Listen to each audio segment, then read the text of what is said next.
Today we're looking at polynomials and linear factors. So let's first start by looking at writing the polynomial in a standard form. So first what we want to do is take the first two and we want to FOIL those out. So we end up with x squared plus x plus 1, and we simplify. We end up with x squared plus 2x plus 1. So we want to drop down our third so then we can multiply that one out, which then we end up with x cubed plus 2x squared plus 2x squared plus 4x plus x plus 2. So then our last step would be to combine like terms, and this is written in standard form. So now let's take a look at the second one. Same process. Start by FOILing our first two, which we end up with x squared plus 3x minus x minus 3. And we simplify that and combine our like terms. We end up with x squared plus 2x minus 3. Bring down our third set, and we now multiply. So we have x cubed plus 4x squared plus 2x squared plus 8x minus 3x minus 12. When we combine our like terms, we end up with x cubed plus 6x squared plus 5x minus 12. Alright, so now let's take and write the polynomial in factored form. When we write in factored form, we first want to start with greatest common factor and then look at factoring it by a trinomial. So looking at 2x cubed plus 10x squared plus 12x, our greatest common factor is a 2x. So when we factor that out, we're left with x squared plus 5x plus 6. And then when we factor our trinomial, 2 times 3 is a positive 6, and 2 plus 3 is a positive 5. So now if we look at this one, we had a greatest common factor of 3x. So we're going to divide by everything, 2x squared minus 5x minus 12. And we're not going to go any farther than that in this lesson because right now we're just going to focus on trinomials that have a coefficient of 1. So let's look at this third example. Greatest common factor of all three is 3x. So when we factor that out, we're left with x squared minus 6x plus 8. So when we factor our trinomial, we end up with x minus 4 times x minus 2 times 3x.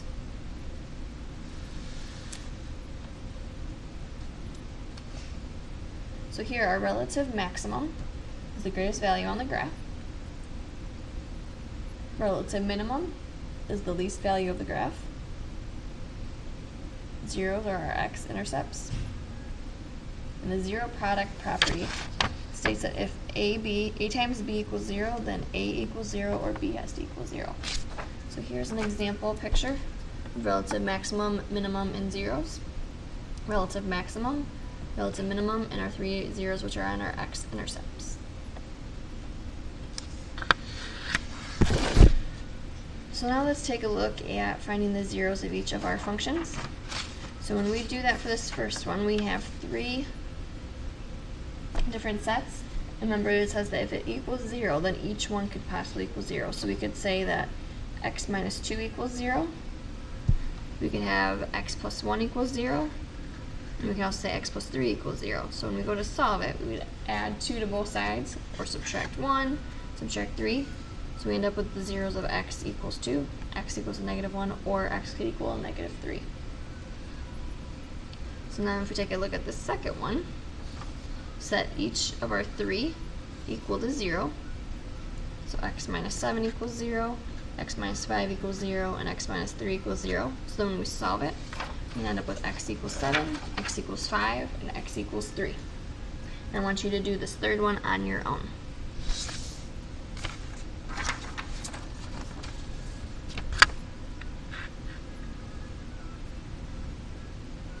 So now let's take a look and go backwards. So we know what our zeros are, so let's write these in factored form. So if we have x equals negative 4, that means we have x plus 4. X equals a negative 2, so x plus 2. X equals 1, so we have x minus 1. So for this one, if x equals negative 2, we have x plus 2. If x equals a negative 3, or positive 3, it's x minus 3. Same with the second one. And since we have 2 of the same, remember when we multiply the same thing twice, we end up with it squared. So this third one, You have x minus 2, x plus 3.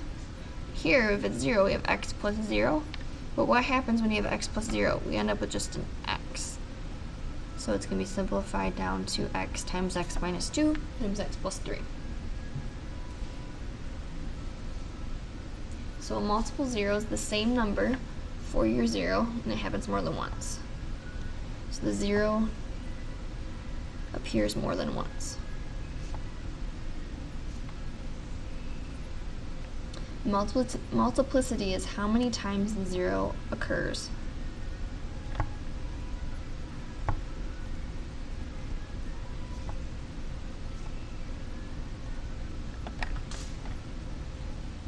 Alright, so let's take a look and state the zeros and the multiplicity.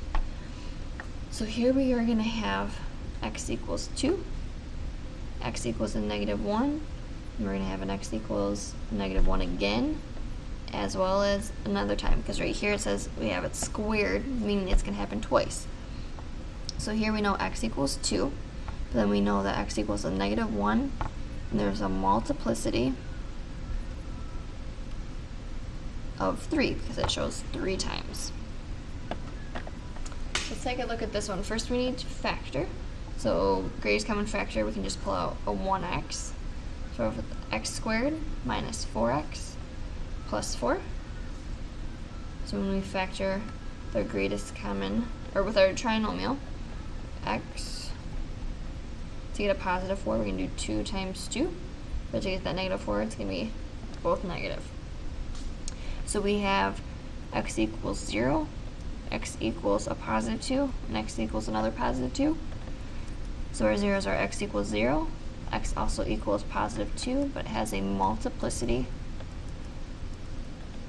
of 2.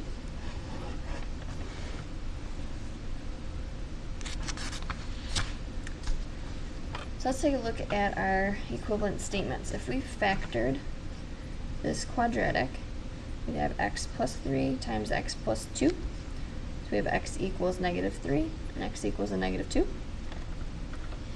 So our first thing is that negative 3 and negative 2 are solutions. Negative 3 and negative 2 are x-intercepts.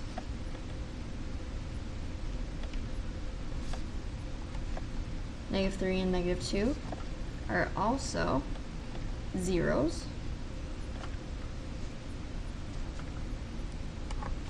And we also know that x plus 3 and x plus 2 are factors.